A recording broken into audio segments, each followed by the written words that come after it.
This is one of the biggest frauds that have been committed since in independent India. Been a major step for purification of our society and keeping the promise that we made that we will fight corruption.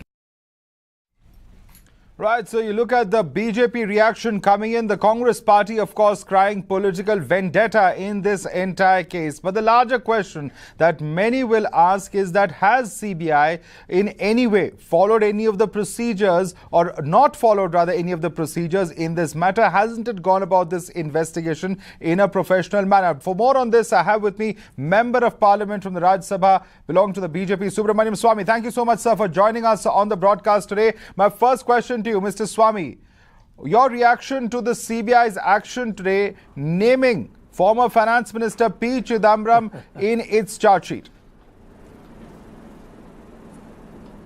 Well, I'm delighted because this is my case originally, which I filed in 2012, and Supreme Court took it for court monitoring in 2013, and I've been pushing for it, for bringing it to a conclusion since then.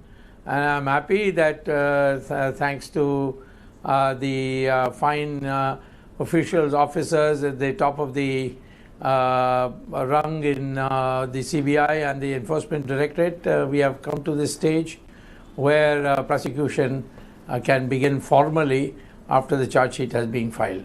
Right, sir. Also, my question to you is that Congress party is crying vendetta. They are saying that this is deliberate action being taken by the political leadership. How do you respond to that?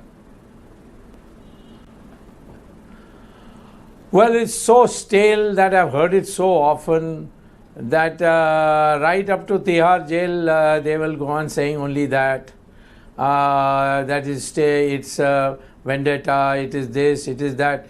What are they saying? Supposing we didn't prosecute them, what people will say? That they have all been very honest people and we have nothing, we are just doing propaganda earlier. This is a matter in which the charge sheets are so specific. They should say, is it a fact or not that Mr. Chidambaram gave approval of the FIPB clearance, which was against the law. The law was that he cannot clear anything more than 600 crores, and he cleared with his under his signature 4,500 crores, I mean totally in the end. And two, that he failed to follow what he was sworn to uphold, that in case it is more than 600 crores, he would refer it to the Cabinet Committee on Economic Affairs. He did not. Second is that there was no question of allowing a foreign direct investment which is more than 74% of the total share capital of the Aircel, but he allowed the Aircel, the Maxis people, to create a dummy Indian company which got 26%. And so what they did was to subvert our FDI policy. Okay. How can he deny that? And how can he deny that his son got money? Right. From the Aircel, from the Maxis? All this has been documented. Dr. Swamy, this is what they should be answering. One question that many would be interested in knowing the answer for is that Mr. Chidambaram has obtained bail. I believe that is until the 7th of August. What really would happen in this entire case from here on? Now that this charge sheet has been filed naming him, how does that affect the prospects of bail from here on? Yes. Well, when he is produced on the 31st before the magistrate, he has to decide, because that bail was given for not taking him into custody for interrogation. And now it is a different matter. He has been charge sheeted. He should not be allowed to tamper with evidence. And there is enough evidence that he could, because this secret status report of the CBI for the Supreme Court was found in his bedroom.